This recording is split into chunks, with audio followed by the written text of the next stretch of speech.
saudara-saudara, kita akan memulaikan satu seri tentang memahami kunci-kunci di dalam kitab Wahyu.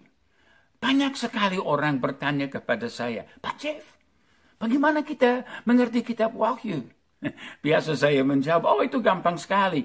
Baca 65 kitab sebelumnya, memahami prinsip-prinsip profetik di dalamnya, dan kitab ke-66, kitab Wahyu, adalah gampang. Jadi di dalam seri kunci-kunci memahami kitab Wahyu, kita mulai dengan kunci yang pertama. Memahami pembagian zaman di dalam kitab Wahyu. Ini sangat penting untuk dapat menempatkan di dalam waktu dan urutan waktu yang tepat supaya kita dapat mengerti rencana Tuhan yang diberikan kepada kita di dalam kitab Wahyu. Nah, kita melihat ada pemisahan waktu yang terjadi. Dan di dalam pemisahan waktu dari masa lampau ke masa depan, ini dicatat dengan jelas kepada kita dalam kitab Wahyu pasal 1 ayat 19 dan Wahyu 4 ayat 1. Dalam Wahyu 1 ayat 19, Yesus memberi instruksi kepada Rasul Yohanes. Tuliskanlah apa yang telah kau lihat. Nah, itu yang masa lampau. Baik yang terjadi sekarang, jadi masa kini, masa sekarang ini. Maupun yang akan terjadi sesudah ini, masa depan. Jadi ini adalah pembagian dari masa lampau sampai masa kini dan masa depan. Ini adalah pemisah zaman di dalam kitab Wahyu. Sangat penting kita mengerti kunci ini kalau kita mau mengerti apa yang dicatat dan dijelaskan di dalam kitab Wahyu. Nah, lihat di dalam gambar yang ditampilkan. Dua visi, dua zaman. Jadi Rasul Yohanes, dia melihat yang dari masa lampau sampai masa kini. Baru kemudian visi yang kedua adalah masa depan sampai kita melihat Yerusalem yang baru dan kita masuk ke dalam kekekalan. Jadi masa yang lampau dari abad pertama. Nah, Rasul Yohanes di Pulau Patmos. Dia mungkin cemas melihat bagaimana gereja sudah meninggalkan kebenaran-kebenaran firman. Gereja sudah kacau. Bagaimana masa depan gereja? Rasul Yohanes sebagai rasul dari 12 rasul pertama yang terakhir. Tapi Yesus memberikan kepada dia gambar yang luar biasa. Seperti pernah diberikan kepada Musa di atas bukit tentang bagaimana membangun kemah Musa. Bagaimana diberikan juga oleh Roh Kudus kepada Daud tentang pembangunan bait suci. Sekarang kepada Rasul Yohanes diberikan penglihatan jelas tentang bagaimana keadaan gereja di akhir zaman, bahkan peristiwa-peristiwa akhir zaman, zaman antikristus, 1000 tahun damai, Yesus datang kembali, masuk ke dalam Yerusalem yang baru, dan untuk selama-lamanya. Jadi, dalam Wahyu 4 ayat 1, kita melihat dengan jelas pemisah jalan ini, atau zaman ini. Wahyu 4 ayat 1, naiklah kemari. Nah, sekarang Rasul Yohanes diundang ke dalam hadirat Tuhan untuk melihat dengan jelas apa yang akan terjadi di atas bumi, di dalam gereja. Karena seperti firman berkata, jadilah kehendakmu di bumi seperti di surga. Dan dia menyatakan ini adalah ilham, ini adalah wahyu tentang hal-hal yang akan terjadi di akhir zaman. Naiklah kemari. Dan aku akan menunjukkan kepadamu apa yang harus terjadi sesudah ini. Jadi dari Wahyu 4 ayat 1 ke depan, itu masa depan. Bukan masa yang lampau. Bukan masa kini, tapi masa depan. Ini yang harus, bukan mungkin atau barangkali. Ini yang harus terjadi sesudah ini. Jadi di sini kita dapat belajar tentang peristiwa-peristiwa akhir zaman. Jadi Rasul Yohanes di dalam visi ini, dia melihat dari zaman salib, zaman Pentakosta, kuasa Roh Kudus dicurahkan sepanjang hari ke-4, ke-5, ke-6, ke-7 di dalam peta zaman, sampai kita melihat penutup segala waktu di akhir kitab Wahyu. Jadi sangat penting untuk kita mengerti kunci pembagian zaman di dalam kitab Wahyu. Belajar dan pahamilah. Tuhan Yesus memberkati.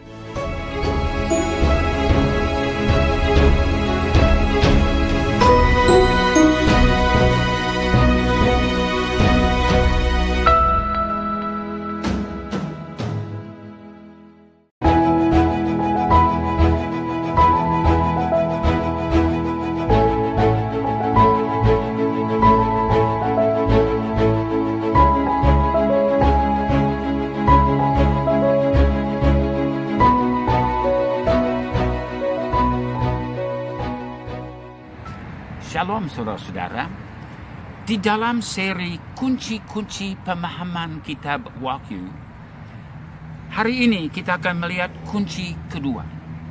Ketahui garis besar kitab Wahyu dan pola urutan kronologisnya.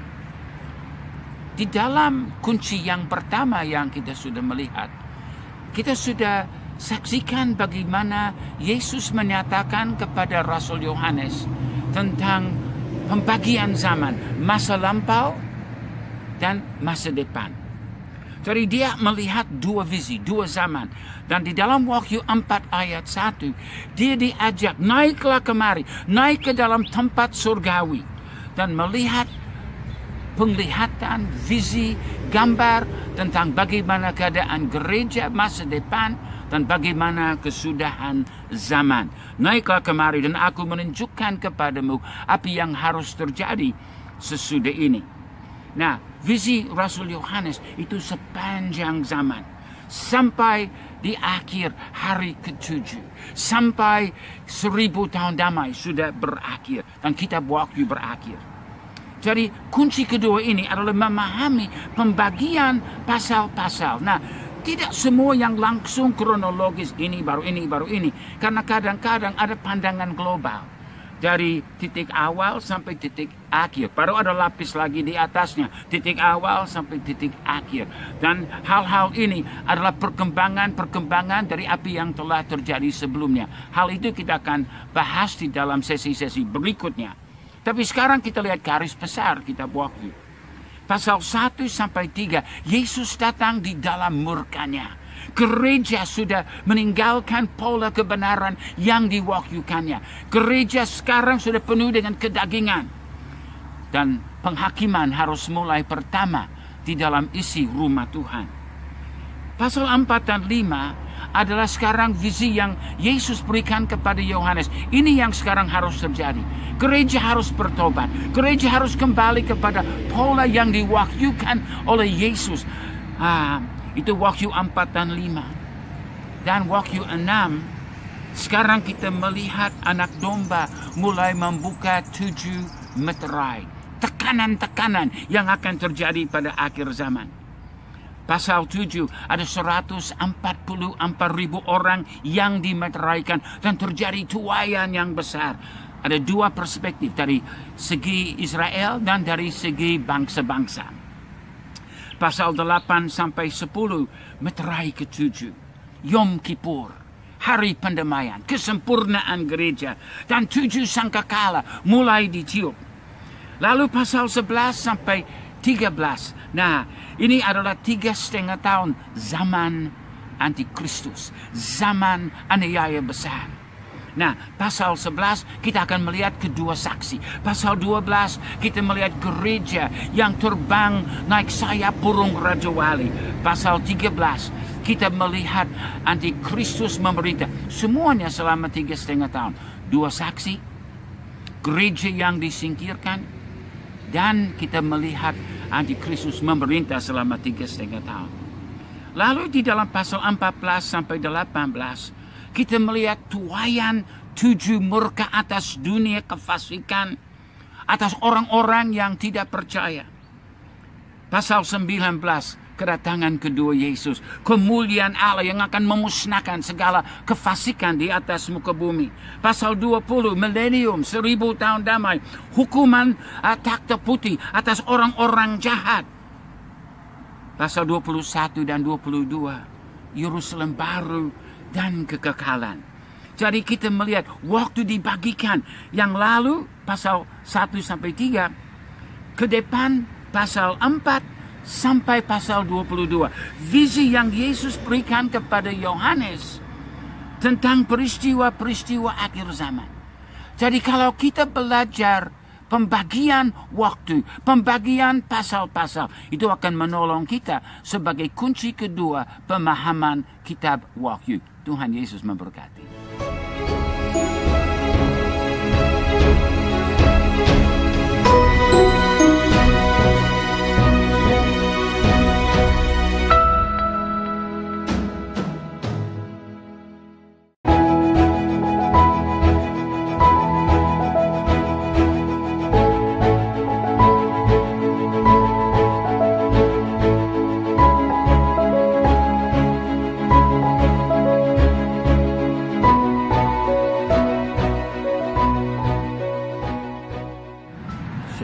saudara-saudara, di dalam kunci-kunci pemahaman kitab Wahyu, hari ini kita melihat kunci yang ketiga, memahami bahasa simbol. Malaikat-malaikat dalam kitab Wahyu. Apa yang dimaksudkan dengan malaikat? Kita melihat di dalam Wahyu 1 ayat 1. Inilah wahyu Yesus Kristus yang dikurniakan Allah kepadanya, supaya ditunjukkannya kepada hamba-hambanya apa yang harus segera terjadi. Dan oleh malaikatnya yang diutusnya, ia telah menyatakan kepada hambanya, yaitu Yohanes. Juga di dalam Wahyu 1 ayat 20. Rahasia ketujuh bintang yang telah kau lihat pada tangan kananku, dan ketujuh kaki dia emas itu. Ketujuh bintang itu ialah malaikat ketujuh jemaat, dan ketujuh kaki dian itu ialah ketujuh jemaat. Ini sudah jelas simbol. Simbol dari apa? Apa yang dimaksudkan malaikat-malaikat? Apa makhluk dengan sayap yang berterbangan keliling takhta Allah? Ataukah manusia sebagai pemimpin di dalam sidang jemaat? Ataukah Allah sendiri? Nah, di dalam Wahyu 22 ayat 8 sampai 9, setelah aku mendengar dan melihatnya, aku tersungkur di depan kaki malaikat. Ini Rasul Yohanes pada waktu dia menerima kitab atau pewahyuan dari kitab Wahyu. Dia tersungkur di depan kaki malaikat yang telah menunjukkan semuanya itu kepadaku untuk menyembahnya. Tapi malaikat itu berkata, jangan berbuat demikian. Aku adalah hamba, sama seperti engkau, dan saudara-saudaramu para nabi, dan semua mereka yang menuruti segala perkataan kitab ini sembahlah Allah. Sudah jelas, ini adalah seorang hamba Tuhan, seorang nabi yang datang kepada Yohanes sebagai malaikat. Bahkan di sepanjang kitab Wahyu, kita melihat malaikat-malaikat aktif sekali. Ada 7 malaikat ke 7 jemaat, 7 malaikat dengan 7 sangkakala, 7 malaikat dengan 7 cawan murka, Mikael dan malaikatnya, naga dan malaikatnya, banyak malaikat keliling takhta, para malaikat setan yang diusir, 4 malaikat berdiri di 4 ujung bumi, 12 malaikat di pintu-pintu Yerusalem baru, dan malaikat dengan pesan untuk Rasul Yohanes. Bagaimana kita mengerti malaikat-malaikat? Di dalam Alkitab, malaikat dapat dilihat di dalam 3 bentuk. Yang pertama adalah malaikat Tuhan, di mana malaikat itu bukan makhluk dengan sayap-sayapnya, tapi adalah Tuhan sendiri yang menampakkan diri. Kita melihat hal ini dalam Kejadian 22 ayat 11. Waktu Abraham sedang mempersembahkan Ishak, dan Allah bersuara dari surga. Dikatakan berserulah malaikat Tuhan dari langit kepada Abraham. Abraham, stop, jangan sembelih dia. Keluaran 3 ayat 2, pada waktu Allah menampakkan diri kepada Musa. Malaikat Tuhan menampakkan diri kepada Musa di dalam nyala api. Dan Mazmur 34 ayat 8. Malaikat Tuhan berkemah di sekeliling orang-orang yang takut akan dia. Ini jelas adalah Tuhan sendiri. Jenis malaikat yang kedua di dalam Alkitab adalah yang biasa kita anggap malaikat, yang mungkin berterbangan keliling takhta Allah. Ini kita boleh sebut para malaikat di takhta. Makhluk roh yang melayani Allah dan manusia, yang melayani di dalam Ibrani 1 ayat 5 sampai 7. Malaikat-malaikat yang melayani setan adalah para malaikat pemberontak yang jatuh, yang masa kini adalah roh-roh jahat. Mereka adalah dari malaikat-malaikat jenis itu. Jenis yang ketiga adalah malaikat dalam Alkitab yang merupakan manusia. Jadi para manusia adalah pembawa pesan Tuhan. Seperti Ibrani 13 ayat 2. Jangan kamu lupa memberi tumpangan kepada orang. Sebab dengan berbuat demikian, beberapa orang dengan tidak diketahuinya telah menjamu malaikat-malaikat. Jadi ini malaikat-malaikat adalah manusia hamba Tuhan dengan pesan Tuhan kepada seseorang. Juga Lukas 7, 20 sampai 24. Engkau yang akan datang itu? Nah, ini pertanyaan murid Yohanes Pembaptis kepada Yesus. Nah, setelah suruhan dari Yohanes Pembaptis pulang, nah ini kata suruhan, bahasa Yunaninya malaikat, angeloi. Jadi jelas murid-murid Yohanes Pembaptis itu adalah manusia.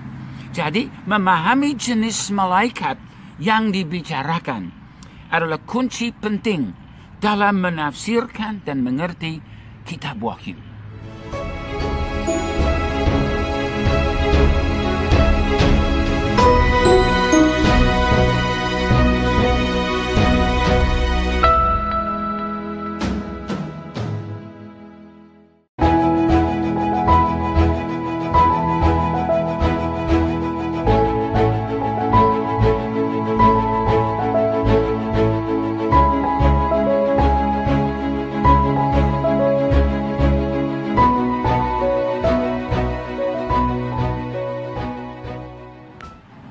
Kunci pemahaman kitab Wahyu. Ya, dalam kunci keempat, kita mau menafsirkan angka 7 di dalam kitab Wahyu. Dalam Alkitab ada banyak sekali angka, dan semuanya mempunyai makna untuk menolong kita memahami apa yang Tuhan tulis. Misalnya angka 1, kesatuan dan persatuan. Angka 2, kesaksian. Angka 3, kesaksian sempurna, karena Allah sendiri adalah kesaksian yang sempurna. Tritunggal, 3 dalam 1. 4 adalah angka dunia. Keempat, penjuru bumi. 5 adalah rahmat dan anugerah.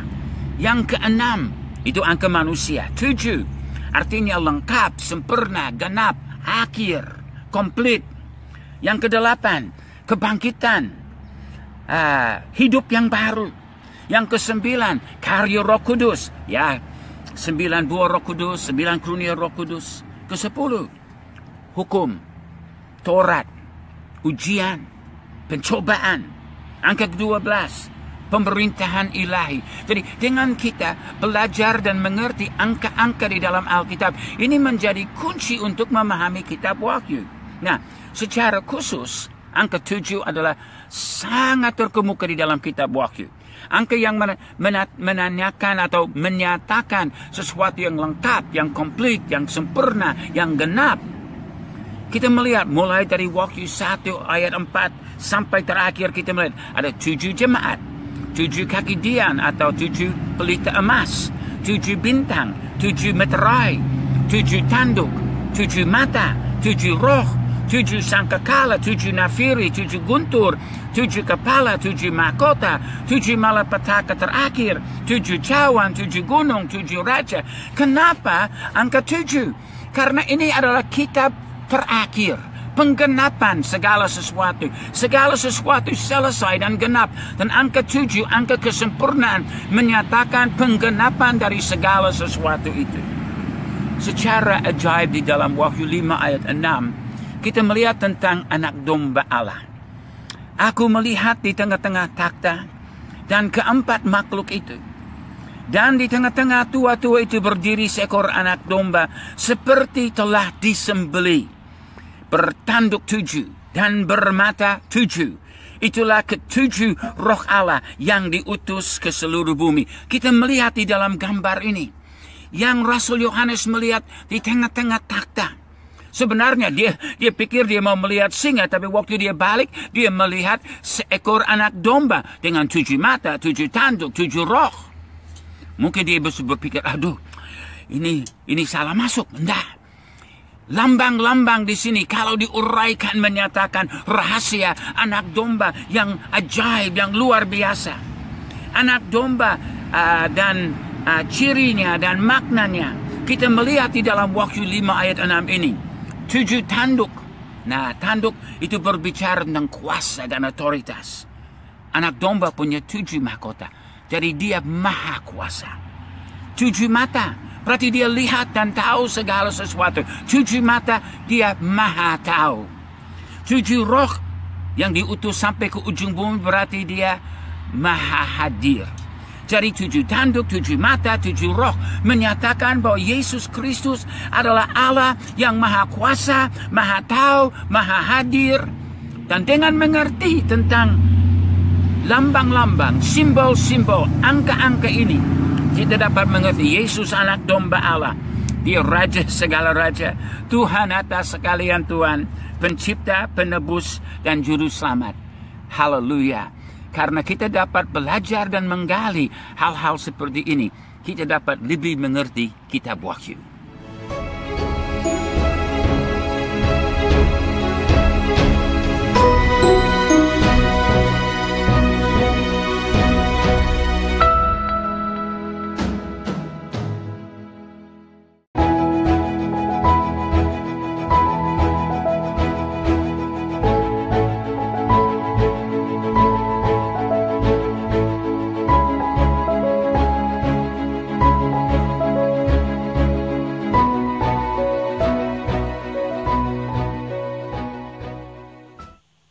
Dalam kunci-kunci pemahaman kitab Wahyu, kita akan melihat di dalam kunci kelima tentang bahasa, kemah, dan bait suci. Ini adalah satu kunci di dalam memahami bahasa yang sangat penting di dalam kitab Wahyu. Jadi bahasa, kemah Musa, dan bait suci, kalau kita tidak mengertinya, kalau kita belum pernah belajar kemah Musa dan bait suci, bagaimana kita akan bisa mengerti simbol-simbol dan bahasa di dalam kitab Wahyu?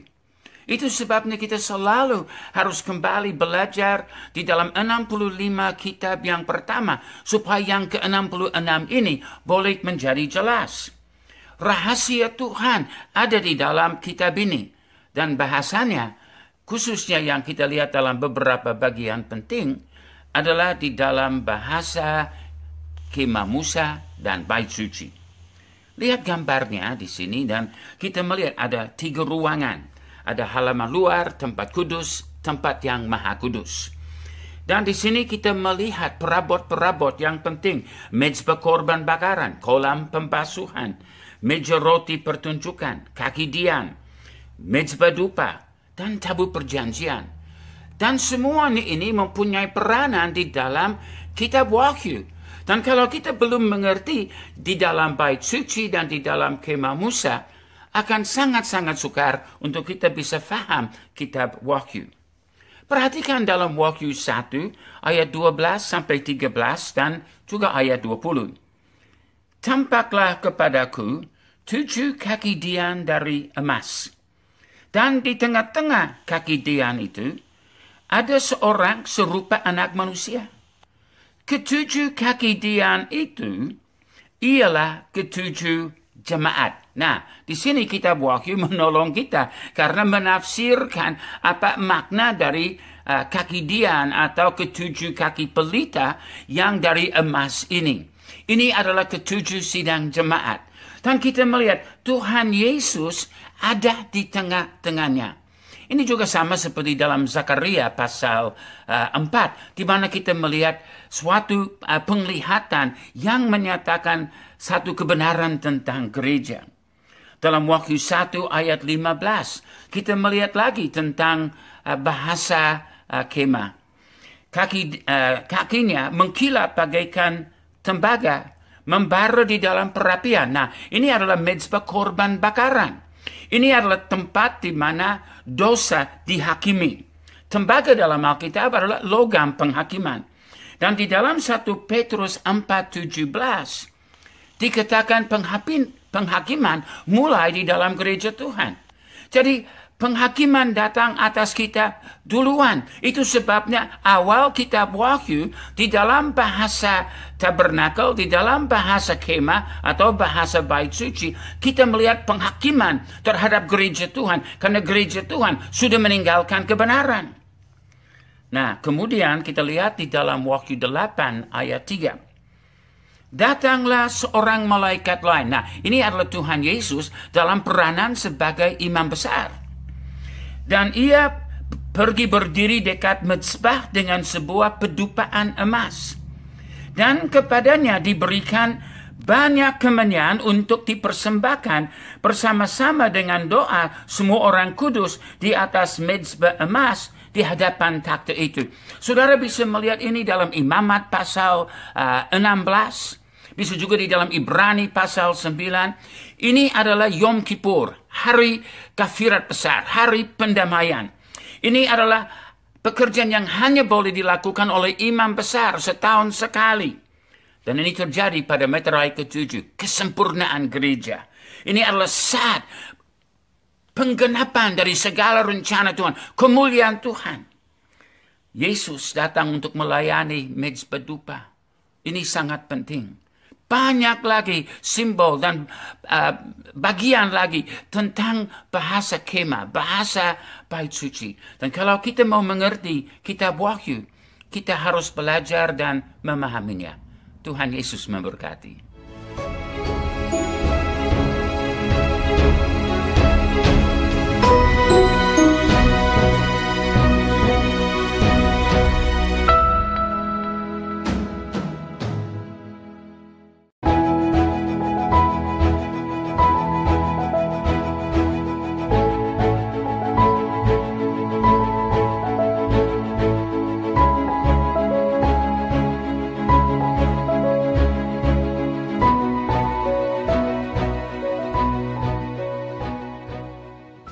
Shalom saudara-saudara, di dalam seri kunci-kunci pemahaman kitab Wahyu, hari ini kita melihat kunci ke-6, memahami Hari Raya Israel dalam kitab Wahyu. Di dalam satu pelajaran sebelumnya, kita sudah melihat garis besar kitab Wahyu. Ini penting sekali untuk mengerti urutan-urutan peristiwa-peristiwa yang terjadi. Dan nanti kita akan melihat di mana Hari Raya Pondok Daun masuk ke dalam sejarah ini. Ada pemisahan di antara Wahyu 1 ayat pasal 1 sampai 3 dan pasal 4 sampai 22. Ini pemisah di antara masa lampau dan masa depan. Nah, kita akan lanjut dan melihat tentang 3 hari raya Israel. Ada bulan pertama di mana mereka keluar dari Mesir, ini Paskah menyatakan keselamatan. Bulan ketiga di Bukit Sinai, mereka mengalami Pentakosta pertama di dalam sejarah untuk diperlengkapi dengan kuasa Tuhan. Bulan ke-7 seharusnya mereka masuk ke dalam Kanaan. Ini adalah masa raya Pondok Daun, penggenapan dan penyempurnaan umat Tuhan. Di dalam perjanjian baru kita melihat hal-hal ini digenapi. Di dalam Paskah dan keselamatan di dalam 4 Injil. Pentakosta diperlengkapi dengan kuasa Allah. Ya, itu pada hari Pentakosta dan tercatat di dalam Kisah Para Rasul dan surat-surat rasuli. Baru dalam bulan ke-7 Pondok Daun, penggenapan dan penyempurnaan itu khusus di dalam kitab Wahyu. Jadi kalau kita mau mengerti kitab Wahyu, kita harus mengerti hari raya Israel ini. Karena Paskah digenapi di dalam salib Kristus, Pentakosta di dalam pencurahan kuasa Roh Kudus, dan Pondok Daun digenapi di sepanjang kitab Wahyu di mana umat Tuhan akan mencapai kesempurnaan. Nah, di dalam gambar bulan ke-7, Hari Raya Pondok Daun, kita melihat ya, kalau ditulis SK itu sabat khusus. Ini adalah sabat-sabat tambahan. Dan kita melihat seluruh masa raya Pondok Daun adalah kerangka untuk kitab Wahyu. Mulai dari tanggal 1 bulan yang ke-7, itu adalah peniupan sangkakala. Dan kita lihat dalam Wahyu 1 ayat 10 dimulaikan demikian. Dan Wahyu 2 ayat 10 ada 10 hari. Nah, bunyi sangkakala itu adalah untuk memanggil umat Tuhan datang di hari pendamaian, hari kesempurnaan. Jadi 10 hari pencobaan, iblis akan berjuang supaya jangan kita sampai. Wahyu 2 ayat 10. Dalam Wahyu 8 kita melihat pelayanan imam besar pada Yom Kippur, hari kesempurnaan gereja. Sesudah itu ada 4 hari tuaian yang besar. Nah, ini Wahyu 7 sampai Wahyu 15. Baru kita melihat kita harus menyingkir ke dalam pondok seperti dalam pondok daun-daunan. Ini adalah masa 3,5 tahun zaman Antikristus, di mana orang Kristen suam-suam kuku akan dipenggal kepalanya, murka Allah dicurahkan, pelayanan 2 saksi, Musa dan Elia, dan para pemenang, orang Kristen yang menang dan menjadi sempurna. akan berlindung di bawah sayap burung nasar. Dan kita lihat dalam Mazmur 91 bagaimana Tuhan akan melindungi umatnya. Waktu 8-19 menceritakan masa ini. Baru tanggal 23 ini hari ke-8.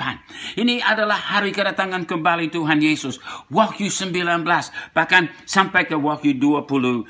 Ini kita juga bisa membaca dalam Imamat 16 dan Injil Yohanes pasal 7. Di dalam Wahyu 8, 1-5, hari pendamaian, kita baca.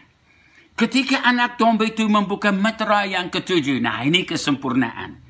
Maka sunyi senyaplah di surga. Kira-kira setengah jam lamanya. Begitu dahsyat hari ini. Surga, stop. Semua berhenti. Harus berdiam. Karena ini adalah hari yang paling penting di dalam kehidupan umat Tuhan. Nah, datanglah seorang malaikat lain, imam besar. Nah, dia datang untuk melayani dengan pedupaan emas. Hanya imam besar boleh melakukan pelayanan ini. Kalau kita tidak mengerti pondok daun di dalam masa raya Israel, tidak mungkin kita akan mengerti apa yang terjadi dalam kitab Wahyu.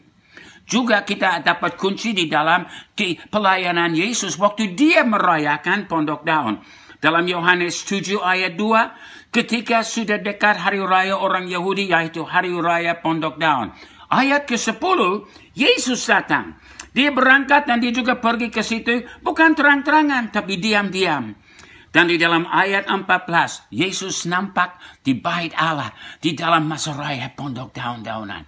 Wah, ini adalah kunci-kunci untuk kita faham rahasia-rahasia Allah akhir zaman di dalam kitab Wahyu. Belajarlah, fahamilah. Tuhan Yesus berkati.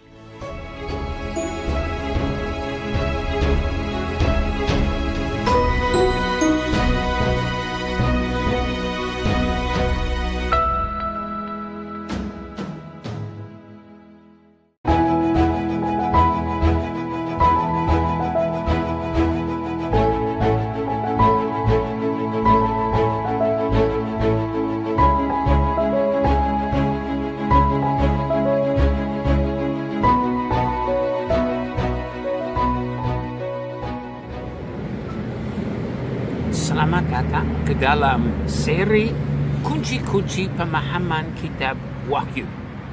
Hari ini kita akan melihat kunci ke-7 yang adalah peranan nubuatan Daniel 70 kali 7 masa yang dicatat di dalam Daniel 9 ayat 24 sampai 27. Dampaknya pada kitab Wahyu adalah besar.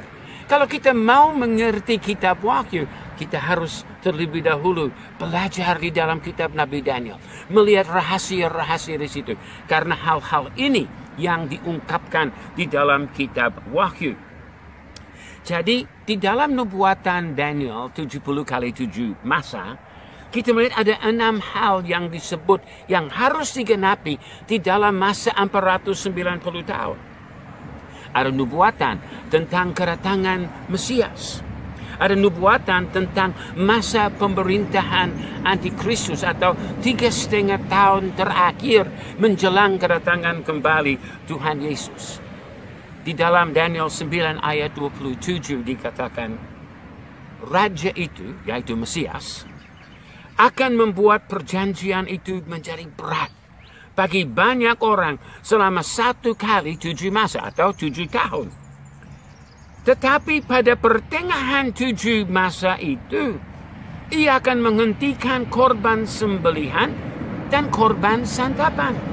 Nah, hal ini terjadi di atas kayu salib. Waktu Yesus berkata, sudah selesai. Tidak lagi ada korban karena dosa. Kristus satu-satunya korban untuk selama-lamanya yang menggenapi persyaratan itu. Jadi pemisahan di antara 3,5 tahun pertama dan 3,5 tahun terakhir terjadi di kayu salib. Dan 3,5 tahun terakhir ditunda sampai akhir zaman. Jadi 70 kali 7 masa ini, ya khususnya yang ke-70 itu, adalah satu penundaan sampai akhir zaman. 3,5 tahun pelayanan Tuhan Yesus, lalu di akhir zaman 3,5 tahun pekerjaan kejahatan antikristus. Kita melihat di dalam masa periode ini, itu akan menggenapi semua nubuatan yang diberikan kepada Nabi Daniel. Misalnya dalam Daniel 7 ayat 25. Ia, Antikristus, berusaha untuk mengubah waktu dan hukum, dan mereka, orang-orang percaya, akan diserahkan ke dalam tangannya selama 1 masa dan 2 masa dan setengah masa. Dari 3,5 tahun penganiayaan terhadap sebagian orang Kristen yang ada di dalam pemerintahan Antikristus akhir zaman.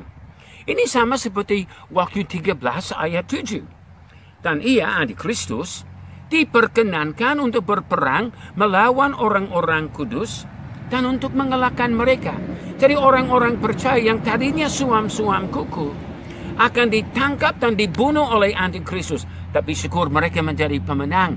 Dan dalam Wahyu 20 ayat 4, mereka juga mengambil bagian di dalam kebangkitan pertama orang percaya dan masuk ke dalam 1000 tahun damai sebagai pemenang juga. Dalam Daniel 12 ayat yang ke-7, kita melihat baik Daniel maupun kedua orang yang berdiri di samping Yesus. Nah, kedua orang ini kedua saksi Yesus. Dan Yesus berdiri di atas air. Dan pada waktu ditanya, berapa lama lagi sebelum semua ini digenapi?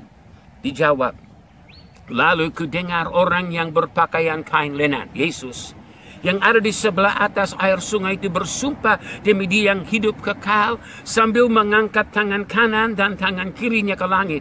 1 masa dan 2 masa dan setengah masa. Dan setelah berakhir kuasa perusak bangsa yang kudus itu, maka segala hal ini akan digenapi. Jadi 3,5 tahun ini sudah dinubuatkan di dalam Daniel 7, di dalam Daniel 12 ayat 7. Dan kalau kita sudah sampai ke kitab Wahyu 11, 12, 13, kita melihat pasal 11, 2 saksi yang akan bersaksi selama 3,5 tahun. Pasal 12, para pemenang di dalam perlindungan selama 3,5 tahun. Dan pasal 13, Antikristus yang akan memerintah selama 3,5 tahun. Ada orang yang beranggapan bahwa perempuan di dalam Wahyu 12 itu mungkin Maria. Itu bukan Maria. Itu di luar tempatnya. Gereja pemenang yang mulia, gereja itu, wanita itu tidak mungkin adalah Maria. Dan anak laki-laki tidak mungkin Yesus.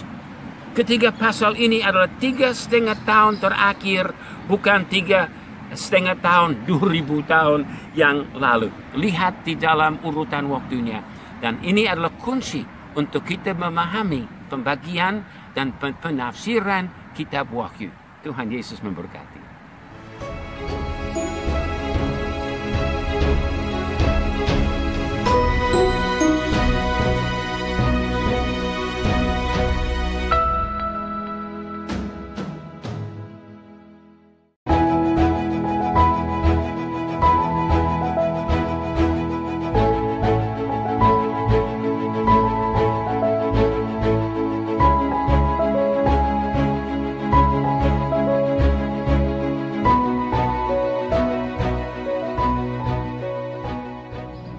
Shalom saudara-saudara.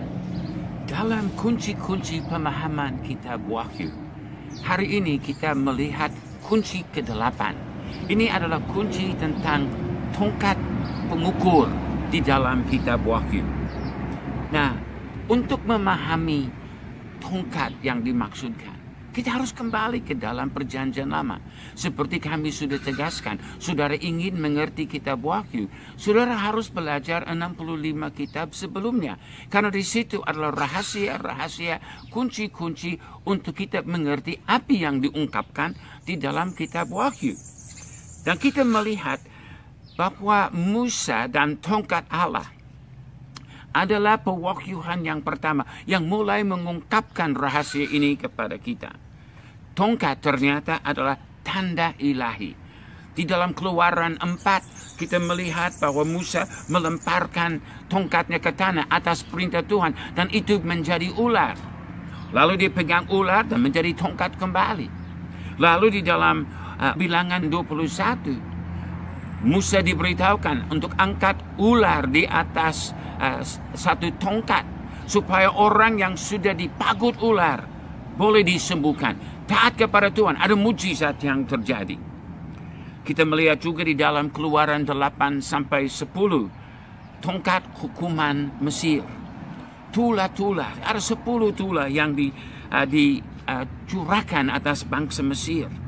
Kita melihat air menjadi darah, ada kodok, ada tula nyamuk, ada belalang, ada hujan es batu, ada bisul dan lain-lain.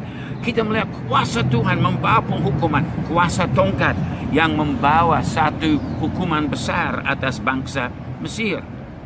Lalu kita melihat juga bahwa ada tongkat keselamatan dan pembebasan. Pada waktu bangsa Israel keluar dari Mesir dan mereka sudah sampai di Laut Merah, Tuhan berkata kepada Musa, ambil tongkat dan pukul air itu. Dan waktu dia pukul air terbelah. Dan bangsa Israel boleh menyeberang dan diselamatkan dari tentara Mesir yang kemudian tenggelam di dalam laut itu. Lalu kita melihat bahwa tongkat itu adalah tongkat yang berbuah. Di dalam Bilangan 17 ayat 8 kita melihat tongkat yang bertunas, berbunga dan berbuah. Ini juga berbicara tentang kehidupan kita di dalam Kristus. Tongkat itu adalah satu pewahyuan yang penting. Kemudian di dalam Keluaran 17, 8 sampai 13, kita melihat tongkat kemenangan. Waktu itu ada perang lawan bangsa Amalek. Dan pada waktu Musa mengangkat tongkatnya, ada kemenangan. Tapi waktu capek, dia turunkan tangan, Amalek yang menang. Jadi harus ada 2 orang yang mengangkat kedua tangannya. Dan selama tongkat itu diangkat, ada kemenangan. Kalau kita mengagungkan Tuhan Yesus dalam kehidupan kita, yakinlah ada kemenangan juga dalam kehidupan kita. Lalu dalam Yehezkiel 40 ayat 1 sampai 4, ada suatu pewahyuan di dalam firman tentang tongkat pengukur. Kekuasaan Tuhan meliputi aku dan dibawanya aku dalam penglihatan-penglihatan ilahi ke tanah Israel. Dan lihat, ada seorang yang kelihatan seperti tembaga. Dan di tangannya ada tali lenan beserta tongkat pengukur.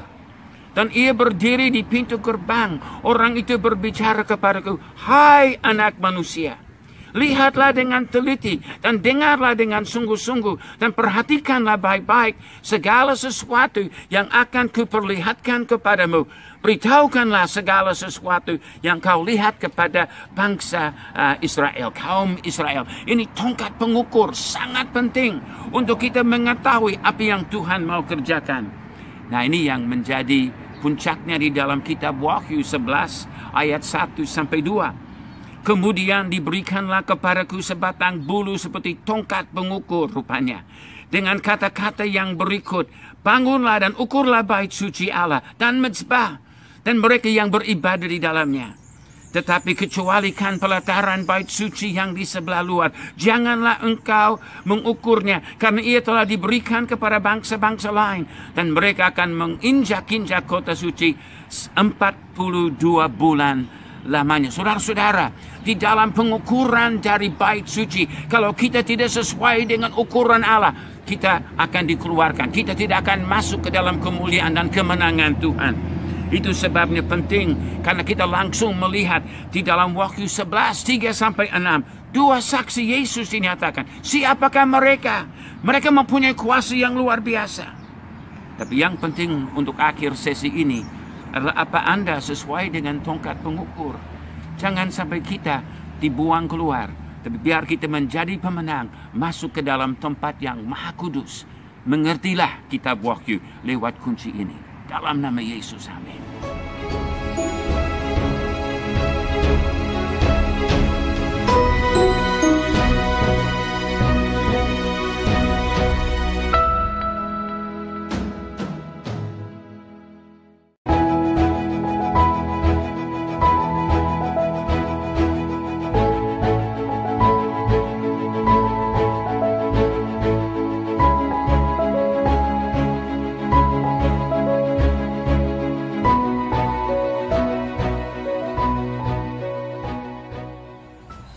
Shalom saudara-saudara. Hari ini di dalam seri kunci-kunci pemahaman kitab Wahyu, kita sudah sampai kunci ke-9. menafsirkan dua saksi di dalam kitab Wahyu. Seperti saya pernah katakan berulang kali, untuk memahami kitab Wahyu, kita harus kembali ke dalam zaman Perjanjian Lama. Kita membaca 65 kitab sebelum kitab Wahyu, dan kita akan melihat rahasia-rahasia Allah sudah tercatat untuk kita kalau kita bersedia untuk menggalinya. Di dalam Wahyu 11 ayat 3 sampai 6, kita baca tentang kedua saksi ini. Dan aku akan memberi tugas kepada dua saksiku, supaya mereka bernubuat sambil berkabung 1260 hari lamanya, atau 3,5 tahun. Mereka adalah kedua pohon zaitun dan kedua kaki dian yang berdiri di hadapan Tuhan semesta alam. Dan jikalau ada orang yang hendak menyakiti mereka, keluarlah api dari mulut mereka, menghanguskan semua musuh mereka. Dan jikalau ada orang yang hendak menyakiti mereka, maka orang itu harus mati secara itu. Mereka mempunyai kuasa menutup langit supaya jangan turun hujan selama mereka bernubuat.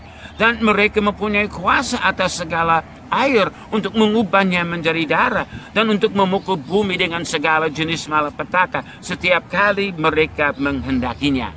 Nah, di dalam Wahyu 11 ayat 3 sampai 6 ini, kita lihat masa pemerintahan atau masa pelayanan mereka adalah 1260 hari, 42 bulan. Satu masa, dua masa, dan setengah masa, atau 3,5 tahun. Ini periode yang sama yang mempelai wanita, perempuan yang cantik di dalam Wahyu 12, diterbangkan naik sayap burung Raja Wali untuk berlindung di padang gurun. Kita lihat juga bahwa periode yang sama di dalam Wahyu 13 adalah masa pemerintahan Antikristus. Jadi Wahyu 11, 12, 13 berbicara tentang periode yang sama. Nah, di dalam Wahyu 11, 3 sampai 6 dijelaskan bahwa kedua saksi ini adalah dua pohon zaitun dan dua kaki dian. Nah, kita lihat di dalam gambar ini bahwa dari pohon zaitun, minyak zait masuk ke dalam satu cawan. Nah, di dalam cawan ini, cawan emas ini, diisi dengan minyak urapan. Nah, disebut bahwa cawan ini tidak lain daripada Yesus Kristus, Tuhan atas seluruh bumi. Dan dari 7 corong emas, dia menyalurkan minyak urapan ini ke dalam gerejanya. Kaki dian itu, sebagaimana juga dijelaskan dalam Wahyu pasal 1. Dalam Wahyu 11, 3 sampai 6, kita melihat bahwa kedua saksi ini punya kuasa untuk mencurahkan murka Tuhan. Yang satu, dia bisa menutup langit sampai tidak ada hujan selama 3,5 tahun. Ya, lihat di dalam Yakobus 5:17. Yang kedua, mempunyai kuasa untuk mengubah air dan memukul bumi dengan segala jenis malapetaka dan tulah. Lihat di dalam Keluaran pasal 3 sampai 12. Mereka menyiksa Antikristus dan para pengikutnya selama masa aniaya besar. Lihat di dalam Wahyu 11 ayat 4 sampai 10. Nah, mereka disebut berulang kali di dalam nubuatan-nubuatan Perjanjian Lama. Di dalam 2 Tawarik 9, mereka adalah dua singa di samping takhta. Zakaria 4 mereka adalah dua pohon zaitun. Mereka adalah dua kaki dian dan dua orang yang diurapi Tuhan. Di dalam Daniel 12, mereka adalah dua orang yang di pinggir sungai, dan Tuhan Yesus ada di atas air, dan dia sedang menyatakan rahasia-rahasia akhir zaman. Mereka juga adalah kedua saksi terakhir atas bangsa Israel di dalam Maleakhi 4 sampai 6. Dan di dalam kehidupan dan pelayanan Yesus, berulang kali ada tamu supranatural yang datang menyaksikan peristiwa-peristiwa kunci dalam kehidupan Yesus, baik di dalam kelahiran maupun waktu pencobaannya, waktu dia dipermuliakan di atas bukit, pada waktu dia di dalam pergumulan Getsemani, pada waktu Yesus bangkit, dua orang berpakaian putih ada di kubur Yesus menyaksikan kebangkitan. Waktu Yesus naik ke surga, dua orang berpakaian putih menyaksikan Yesus naik ke surga. Nanti mereka muncul di dalam Wahyu pasal 11. Dua saksi ini adalah juga kedua orang yang akan duduk kiri kanan dari Yesus di dalam kerajaannya. Kita lihat di dalam Wahyu Matius 20 dan di dalam Markus 10, orang dari murid-murid ingin duduk kiri kanan, tapi Yesus berkata, ini sudah ditentukan oleh Bapa. Kedua saksi ini adalah kunci penting untuk memahami kitab Wahyu. Belajar dan ketahuilah.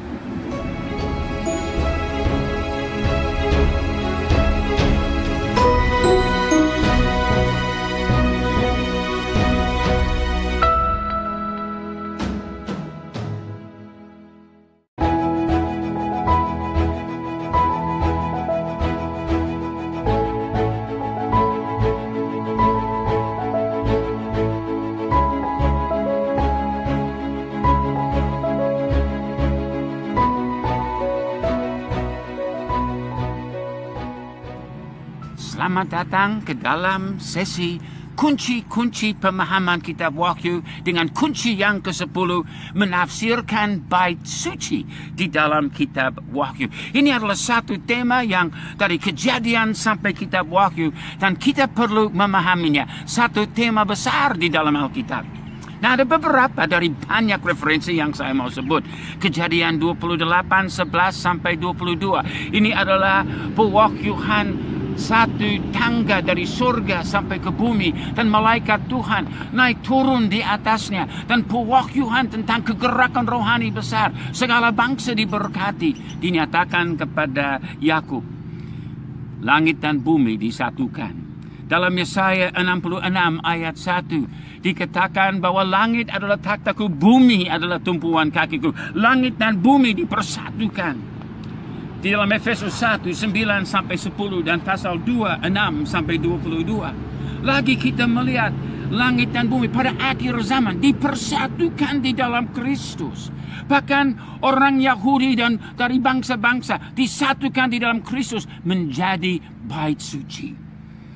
Dalam Wahyu 4 dan 5 kita melihat penggenapan rencana Tuhan. Gereja masa depan. Gereja akhir zaman yang sempurna, yang berkumpul kepada Kristus. Ini adalah bait suci Allah di akhir zaman. Di dalam Kisah 17:24 dikatakan Ia yang adalah Tuhan atas langit dan bumi. Tidak diam dalam kuil-kuil atau bait-bait buatan tangan manusia. Enggak. Dia hidup di dalam manusia, di dalam gerejanya, di dalam tubuh Kristusnya. Ini adalah bait suci. Nah, di dalam kitab Wahyu, kita membaca topik ini besar sekali. Para pemenang adalah soko guru di dalam bait suci. Pasal 3 ayat 12. Para pemenang melayani siang malam di dalam bait suci. Pasal 7 ayat 15. Para pemenang, ini mereka yang seukur dengan Kristus. Waktu kita melihat tongkat Allah yang adalah Kristus, mereka seukur dengan Kristus. Wahyu 11 ayat 1. Tabut perjanjian ada di dalam bait suci. 11-19. Tabut perjanjian itu adalah Kristus, kemuliaan, pewahyuan firman. Para malaikat tuayan yang mencurahkan murka Allah, mereka datang dari bait suci. Wahyu 14-15 sampai 19. Kita melihat juga para martir yang dibunuh oleh antikristus karena menolak menyembah setan, menolak menerima tanda 666 itu. Mereka juga di dalam bait suci. Dan bait dibuka. Lalu 7 cawan murka dicurahkan dengan malaikat-malaikat yang keluar. Lalu bait tutup. Tidak boleh lagi ada yang masuk. Dan dikatakan di dalam Wahyu 15 ayat 1 sampai 8 dan 16 1 sampai 17 sudah terlaksana. Sudah selesai. Lalu kita melihat di akhir kitab Wahyu, Yerusalem baru. Tuhan Allah dan anak domba menjadi bait suci kekal dalam Wahyu 21-22. Bagaimana kita mau memahami semuanya ini tentang bait suci? Nah, dalam 1 Korintus 3:16 sampai 17 Paulus katakan, tidak tahukah kamu bahwa kalian adalah bait Allah dan bahwa roh Allah diam di dalam kalian? Jika ada orang yang membinasakan bait Allah, maka Allah akan membinasakan dia. Sebab bait Allah adalah kudus, dan bait Allah itu ialah kalian. Kita adalah bait suci itu. Nah, Efesus 2 ayat 6. Di dalam Kristus Yesus, Ia telah membangkitkan kita juga dan memberikan tempat bersama-sama dengan Dia di surga. Jadi, kita adalah bait suci. Kita adalah tempat kediaman Allah. kita duduk bersama Kristus di surga dan kita ada di bumi pada saat yang sama. Nah, Yesus telah mengajar kita untuk berdoa. Matius 6 ayat 10. Jadilah kehendakmu di bumi seperti di surga. Saudara, ada banyak lagi kunci. Bagaimana kita dapat mengertinya kalau kita tidak membaca dan belajar 65 kitab sebelumnya?